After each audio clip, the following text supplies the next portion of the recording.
Hey, Garage Logic fans, Mishki here, slipping in ever so briefly to mention that I have a podcast that comes out every Wednesday and every Friday, twice a week now. The show is pretty much about everything you care about and are interested in and need in your life and want to know more about. I tailored the darn thing specifically to your liking. I tailored it to your loves, to your true passions. That took a long time. I'm spent. You know what I'm saying? Absolutely wasted. Here we go here. Here. This is the Weekly Scramble, a place where we chat about life over a cold one or two. It's time to belly up to the pod with Mike Fratelloni and your host, Chris Reavers. That's right. It's time for the Weekly Scramble podcast. My name is Chris Reavers. With me, as always, his name is Mike Fratelloni. Hello, Michael. How you doing, Reavers? I'm okay. I'm doing good. You know, I got to tell you, there's been so many things that have circulated, whether it's social media, in the news, and I try to do my best to just get some downtime whenever I can. But in this walk of life that we've chose in the broadcast/podcast world, it's tough to avoid any and all nonsense. But I really have to tell you, we are now, less than a week away from the assassination of Charlie Kirk. And I'm sitting here thinking, you would think that the tidal wave of the emotion and the raw energy and whether you're on this side or that side or whatever, why is the vitriol not calming down? And I say that because I'm seeing so many posts from so many different people in so many different walks of life, and I'm thinking, why does it compel you to make whatever statement you're trying to make in either fashion? On the positive end or the negative end, I don't get it. I really, really don't, because I think there's a certain section of our society that is demented to the point where they think that this is their moment to take that stance. Does that make any sense? Do you okay, so I think what you're talking about is when someone says something dumb on social media, right? Yep. When they say, I'm glad he's dead, or hopefully he dies, or whatever people wrote. I mean, we have hundreds of thousands, maybe not hundreds of thousands, but hundreds or thousands of these videos that I've seen. Yep. And I think, what would compel someone to do that on social media? Do they think that every single person is going to agree with them?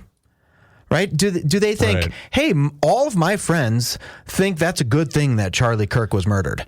Right? And when they put something up, and what I find baffling, Reavers, is these are not losers. These are not lone wolf type people. These are educators, deans of students. People that work in healthcare. You're putting something online, and you're at a school with 800 students, and you think a parent's not going to say, what did you just say? You think it's okay to murder someone over their freedom of speech? But you also think that no one's going to see it. You also almost think that the only people that are going to see this are the people that fall in line with my ideology. But I find it so perplexing. I didn't really understand freedom of speech, Reavers, because I was kind of had a weird thing about it. I thought people can say, if someone hops online and says, I'm glad Charlie Kirk is dead, they have the complete and utter right to do that, right? Sure. The government should not intervene with their First Amendment right to express ideas, opinions, and beliefs, right? Yep. Without government censorship or punishing you. So the government can 100% not do anything about that. And I think that's extremely important. More free speech is better free speech. The more free speech you hate, the better it is. Meaning, if someone says something you really hate, the more you hear it, the better, because then it means you can say something back, right? Yep. That they can't censor you. Yep. But what I really didn't really correlate is the freedom to react, right? Freedom of speech does not mean you're free from consequences. So when you say something like that, and some business or your boss at the school, the principal at the school fires you, you're done. There's nothing you can do about that. They have the complete and utter freedom to react to what you say. Because you're a representation of that particular entity. Absolutely. You're an employer. You guys have a standard. You guys have a policy that you, as an employer, same thing that I have here at Hubbard Broadcasting. Yep. If I don't meet the requirements of that policy, that's their right to dismiss me in that regard. So did you see the staples the Staples story where a guy went into Staples and he was trying to print. He was asking to print a memorial picture, a poster of Charlie Kirk saying always legendary or something. A picture of Charlie Kirk and then the dates from 1993 or whatever till 2025. I'm forgetting the exact date. And sadly, the employees said, we don't print political propaganda. We just don't do it. And a guy came back because he was so thrown off by that. He came and he said, wait, time out. I'm asking you, like, I want to really get you to understand this. This is the poster I'm trying to print. A picture of Charlie Kirk, always legendary, the dates that he was born and died, and you're not printing it because it's political propaganda. And the guy at the Staples says, we're just not doing it. We just don't do it. And it turns out that Staples fired the guy, right? And that Staples got a bunch of crap for it. And I think that's a little unfair. Sure. I think that's a little unfair. Staples has thousands of employees. Employees have their own free will, right? I don't think it's the right thing for them to do. Like the employees, I don't think they should be able to say, hey, we're not printing that because that's political propaganda. We don't want to print that here. But one man's political propaganda is another man's tribute to someone dying. 100%. Right? Yeah. And that's a really tough thing because do I agree with the people at Staples, the kids that work at Staples, to say we're not printing that? No. But boy, you don't want to start having to fire every single employee that disagrees with you. Yeah. That's not gonna work out for anybody well. So I found the piece that I was looking for, and unfortunately I apologize. I was not familiar with this gentleman until I discovered this over the weekend. But I thought that this was really apropos of the conversation we're having right now. His name is John Podhoretz. And I was not familiar with him, but he is a journalist and a conservative political commentator. But he absolutely nailed this over the weekend. And it was in relation to what we were just talking about with Charlie Kirk and online posting. And he just basically says this. Here's the danger of social media. It allows people to publish their internal monologues. Our internal monologues and fantasies are often incredibly ugly. People go to therapists because they feel so guilty about them, and one of the tasks of a therapist is to explain. And I thought, he's 100% 100% right. 100% right. This just cut off. Allow me a minute to just kind of grab. Well, the this here. simple fact is if you looked at my inner dialogue and I was impetuous enough to just throw it up online, it would not be good. Thoughts are not actions. You can rage in your thoughts about your brother or someone at work, even fantasize about them dying, but you have done nothing and are guilty of nothing, and you need to forgive yourself and learn how to calm yourself down. This is, I imagine, what Catholic confession is for, though you are, I gather, obliged to do penance for your evil thoughts. But remember, they are still inside of you. Mm-hmm. They are between you and you alone. Since 2007, people have a means of externalizing that interior monologue. And this means something. A researcher at MIT saying, rather than thinking, I really want to see that video of Charlie Kirk dying again because it works better than my antidepressant, end quote, has become a public act. I see it. I am affected by it. The public discourse is as well.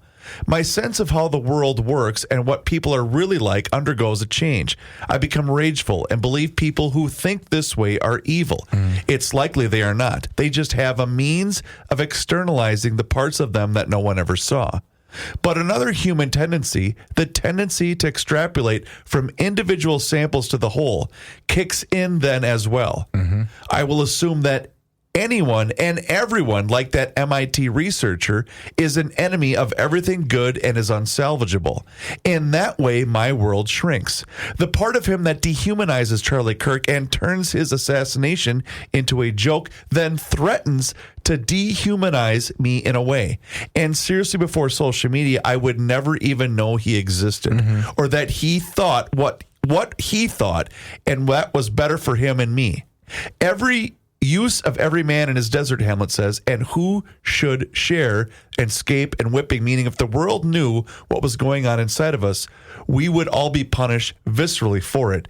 And until 2007, for the most part, the world would never, ever know. That is so brilliantly explained. Because we all have had thoughts, good, bad, indifferent, whatever. But now because of the fact that we can all do it in a snapshot, in our phones, in a split second for the world to see, it's just in some cases making us a much, much worse place. I can give you a real world example of that. Damn, I did not know we were going to get this. Can I give right you away. a real world example? Please do. This last weekend, it was Parents' Weekend at the University of South Carolina. Okay. And Already? Yep. All right. And walking around the University of South Carolina during Parents' Weekend, I had inner monologues going on, looking at these beautiful people, all of them. All the kids look great.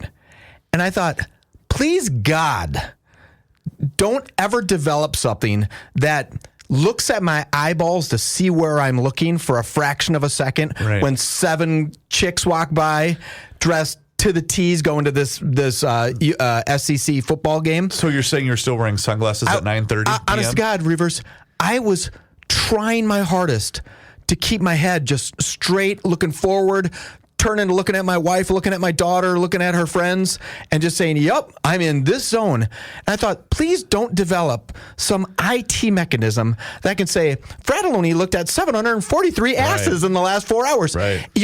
It's not even that I'm trying to do it, but I'm just a guy who just has that instinct to kind of do this. Like those of you who are watching, watch. Right? What I did is I looked down to the left for a fraction of a second. It was funny. We were walking into the airport, right? In South Carolina. My wife's a beautiful woman. She's a beautiful woman. Absolutely She is, also likes to walk at about 5.5 miles per hour. I like to walk at about 4 miles per hour. And she just leaves me in the dust. I don't think she wants to be seen with me, to be honest. She just wants to be ahead of me, just walking. So she's walking ahead of me. Yours too, huh? Yeah, yes. She's walking ahead of me at the same pace as a guy walking on one of those sidewalks, those moving sidewalks in the airport. Yep. And this guy is checking her out, reverse. Every 5 seconds, he's just staring at her for 10 seconds, looking forward, staring at her for 10 seconds, looking forward, staring at her for 10 seconds. And I'm laughing because my wife is oblivious to this. But you're a guy and you notice this. I know. Yes. I see what he's doing. And to be perfectly honest, if I wasn't with my wife and I saw her walking, I would be looking at her too, looking at the same way this guy was doing it. I'd be looking over. And those are inner monologues I have. I didn't go post it on the internet, just saw a beautiful 22-year-old at the USC game. I didn't do that, right? But people, like you said, just blurt this shit out. And they say something, and sometimes they might have a little bit of regret. Sometimes they have no concept that other people won't feel this way. And people are getting their lives destroyed because you are not free from the reaction when you have your freedom of speech. And I guess that's the part that I find so fascinating. And maybe it's just because I probably might have made the same mistake if I had something like social media when I was 15 years old. Oh, yeah. Obviously, I did not. I mean, I fought against a cell phone when I was 22.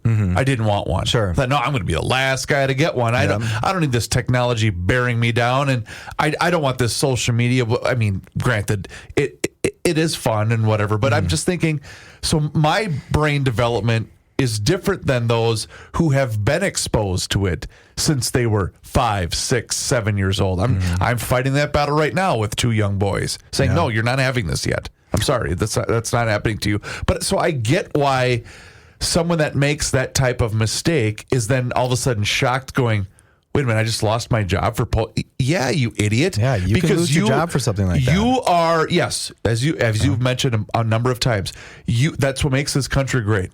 Is free speech, and it should never be restricted.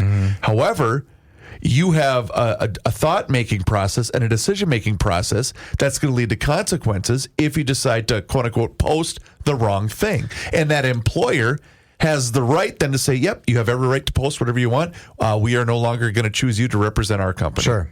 Yeah, it's that law of unintended consequences. I'm going to post something horrible and not think about the consequences of losing all my friends on social media. Maybe that's not a big deal. Having someone forward it to your employer and say, does this person work for you? Right. And having the employer say, that person wishes that all Republicans would be killed.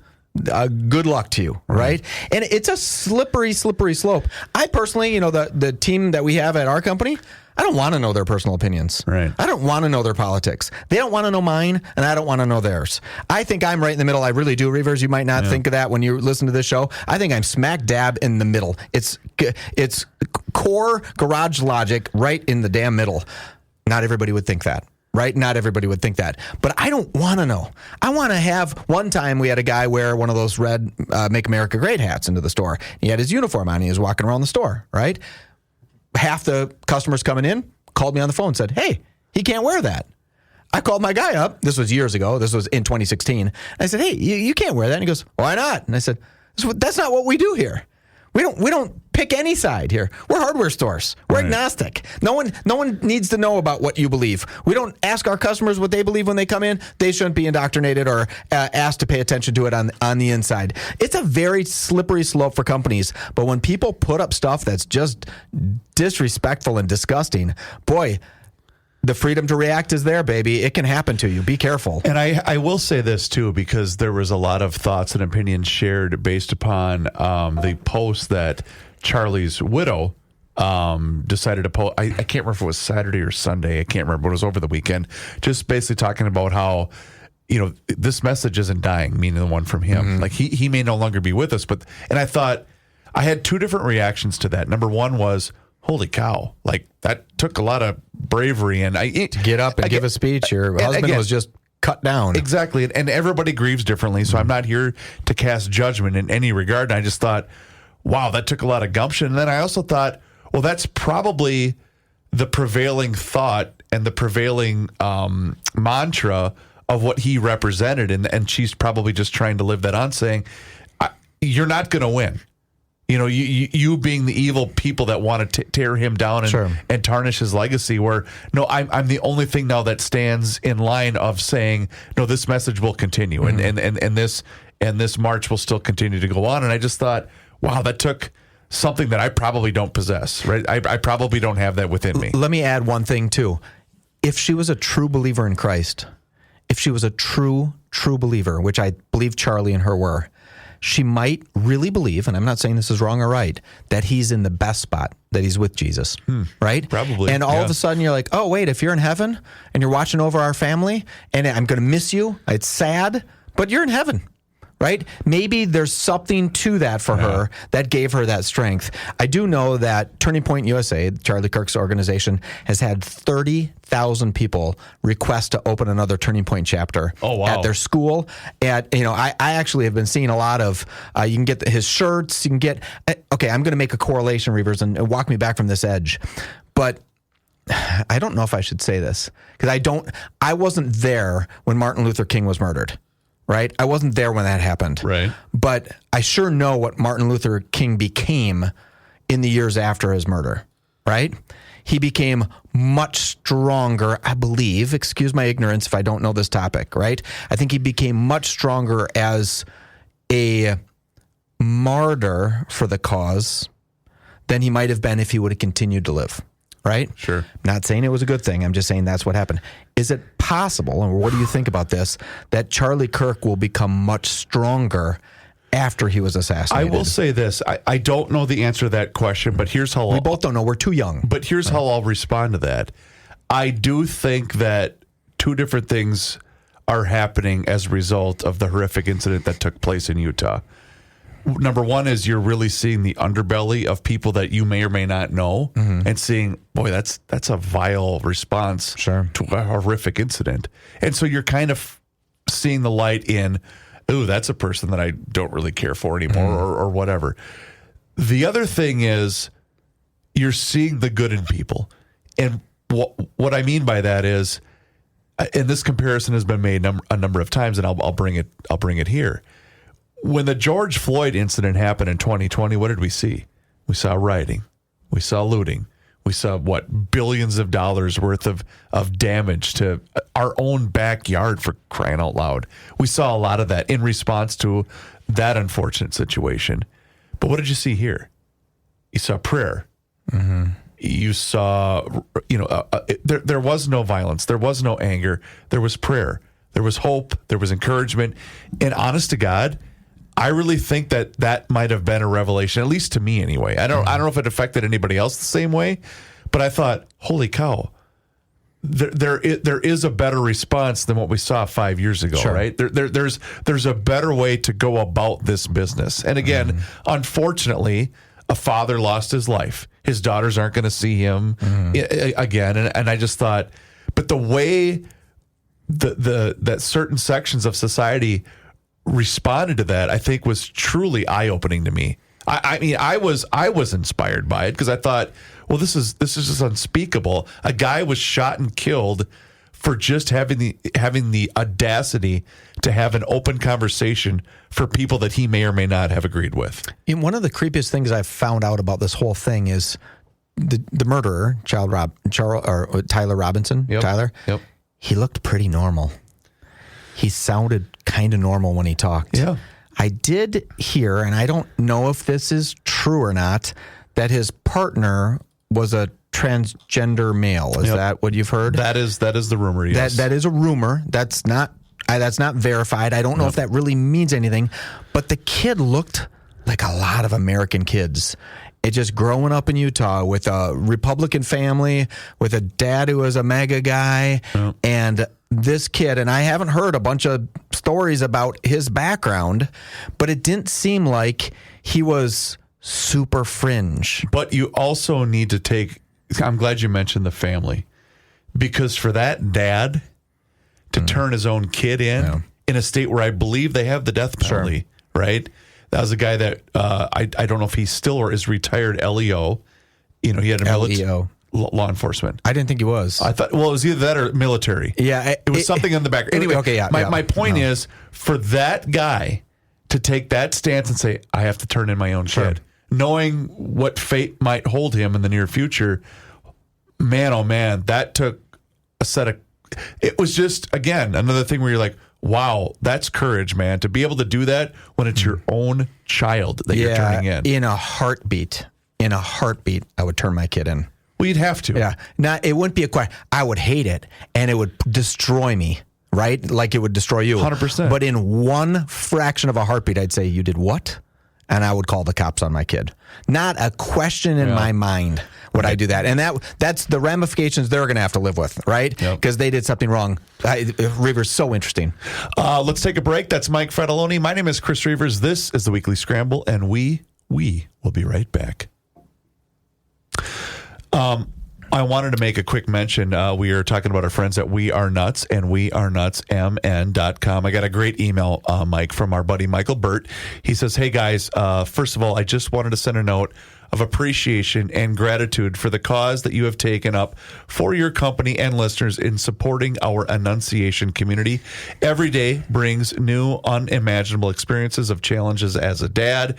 Yesterday at our suite, Harper, I always pronounce her last name wrong, and I'm so sorry, young Harper, Myoskis, and her funeral. So Moskowitz? Is it Moskowitz? I don't know. Okay, I'm so sorry, Harper. God bless your soul. Yeah. Her funeral, who was a K-5, now a classmate and close friend of my daughter and Declan's nephew, and then back at it today down as a parent community down at the Capitol for the special session called For a High magazine assault rifle ban, and some of our parents testifying of the PTSD impacted on our 300-plus kids who hid under pews while 122 rounds were fired onto them in under 120 seconds.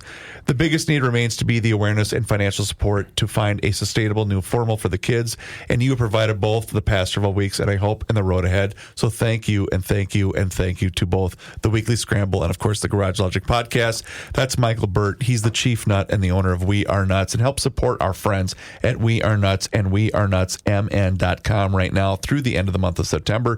25% off at all Kowalski's markets and, of course, at Lunds and Barley's, and help support the Burt family and Annunciation as well. And you can continue to do so if you go to wearenutsmn.com, Michael. Harper Moyski, Moyski. We don't want to mispronounce her sweet little 10-year-old name. Yep. God rest her soul, Harper. It's just unspeakable, like we were talking about earlier.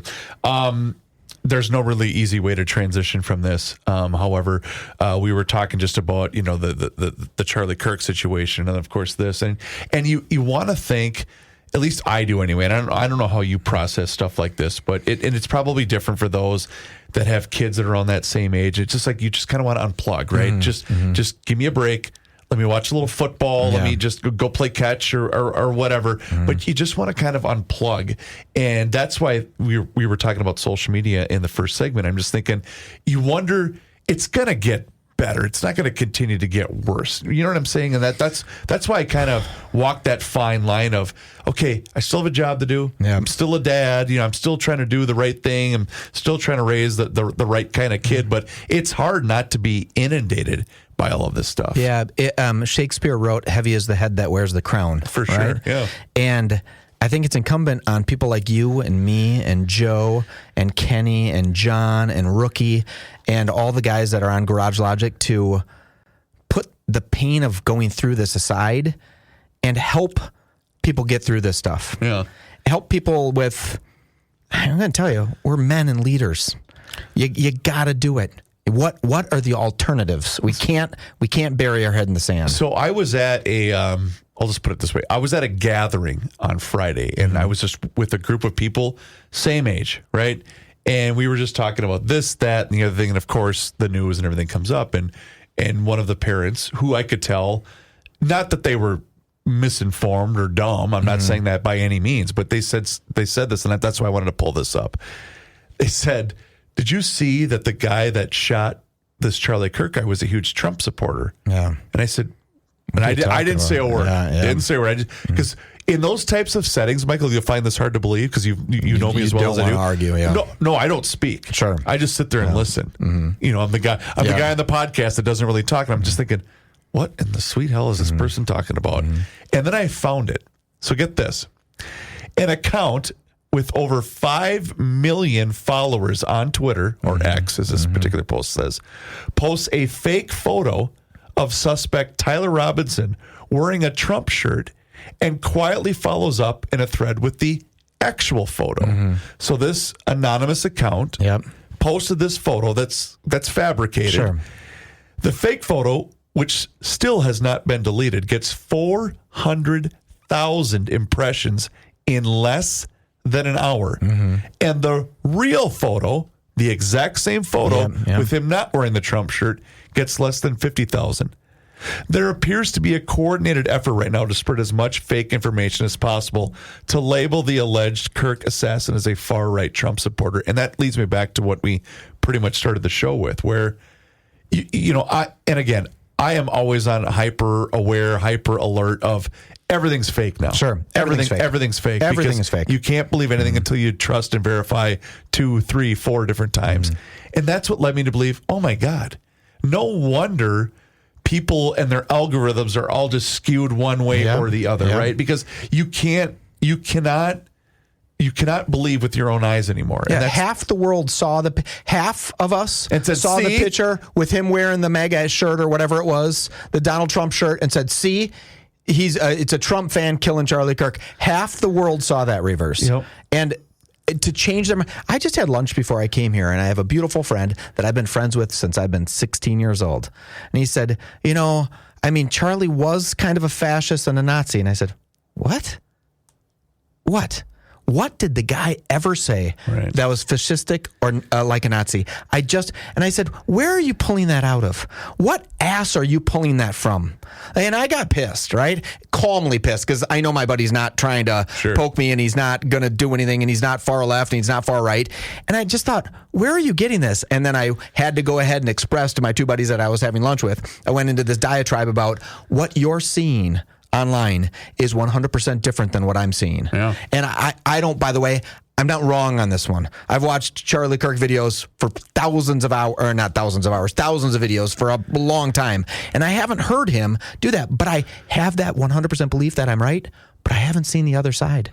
I haven't seen all the hate videos where I did hear one where Charlie says, screams the word chink to somebody. Says the word chink, and he's actually saying a guy's name, right? The guy's name is CENK, and they cut it up saying he was saying a derogatory Asian comment, but he was actually talking to a guy his name is CENK. Chank or Che, I'm forgetting it exactly, right? And I thought, holy shit. Like, if I would have just seen that video, I would have said, Charlie, you can't say that. That's highly racist. Right. But he was saying the guy's name. And when you put it in context of realism, I'm like, what? But then I even question, like you just said, Right. is that real? Or is that just totally fake? I don't think it is. And that's the part that's so just discouraging, because we all think and inherently believe that, okay, well, I'm smart enough to decipher the good from the bad, from the indifferent, whatever. But the problem is we can't catch up fast enough to the rapid development of technology. And God knows what it's going to be like a year from now, 5 years from now, 10 years from now, where we're all going to slow down at some point, Sure. right? And to the point where I have to tell Joe and Pat, we just did Monday Night Sport. I go, guys, that's not real. That's not real. Did you see that? No, that's not. That's fake. That's but fake. Again, I don't blame them. Sure. It's because they're not. And I'm not. I'm old. I'm not catching up to a lot of that stuff that's artificial right now. And Lord help us in a couple of years when it's going to even be. Who knows what it's going to be? That will be the social media that goes forward in my mind. Whoever can perfect this is AI generated. That's all they need to do is put a watermark across everything that's AI generated. Yeah. Then I can take a filter on my phone and say, I do not want to see AI generated images. Boom. Done. Yeah. Right?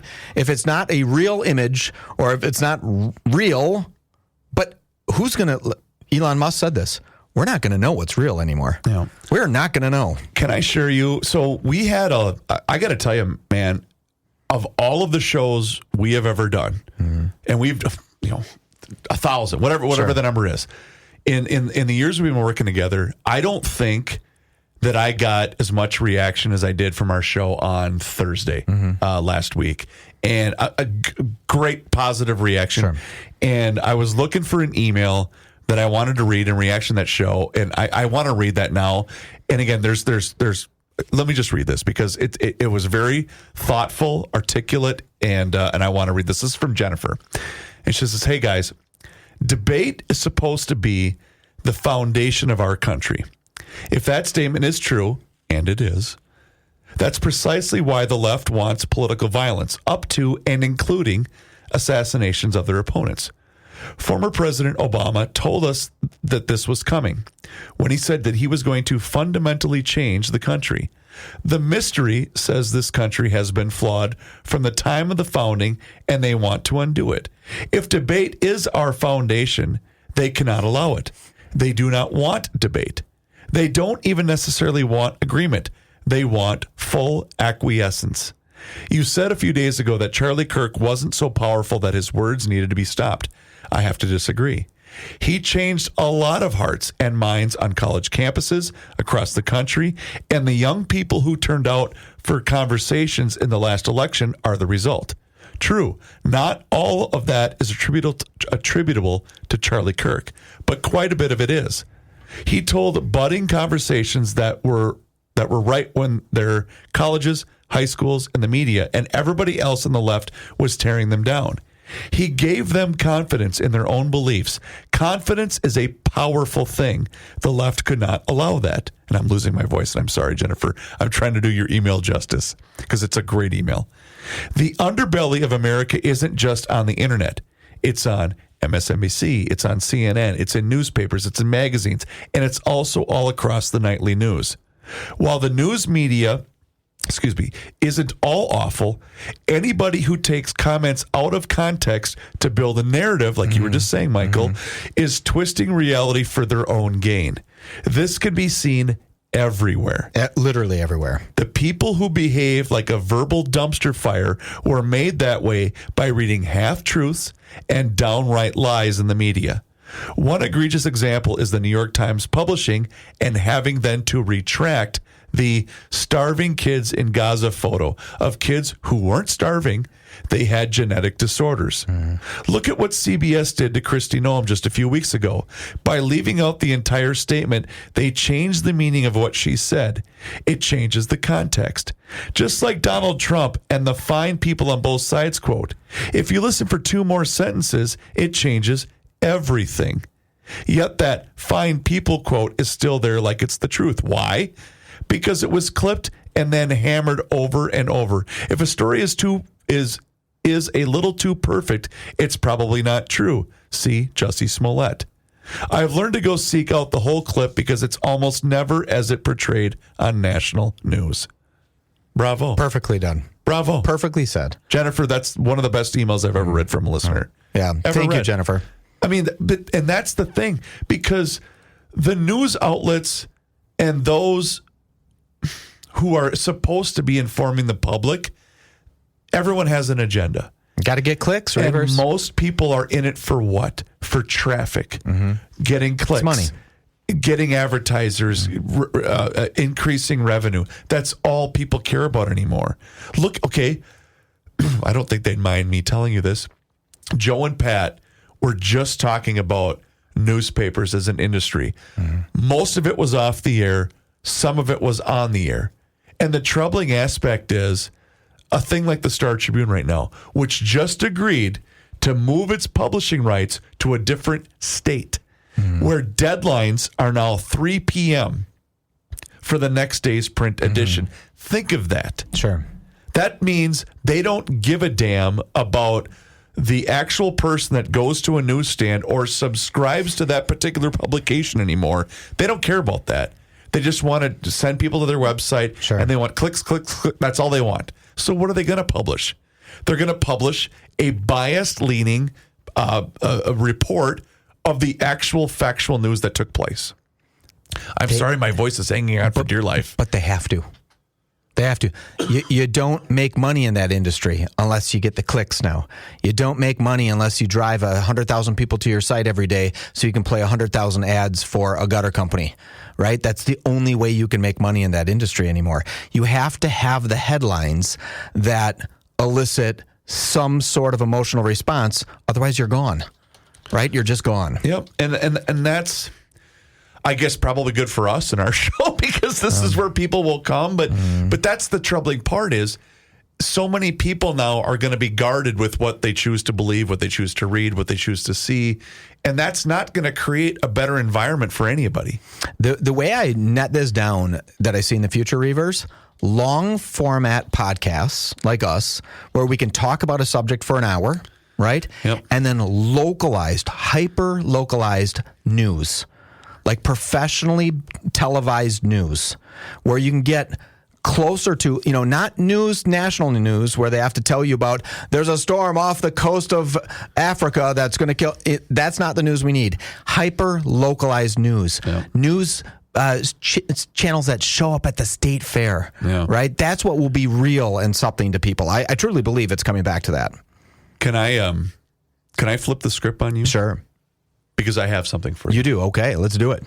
Michael, normally this is your opportunity to enlighten my listening, but I want to do this to you today.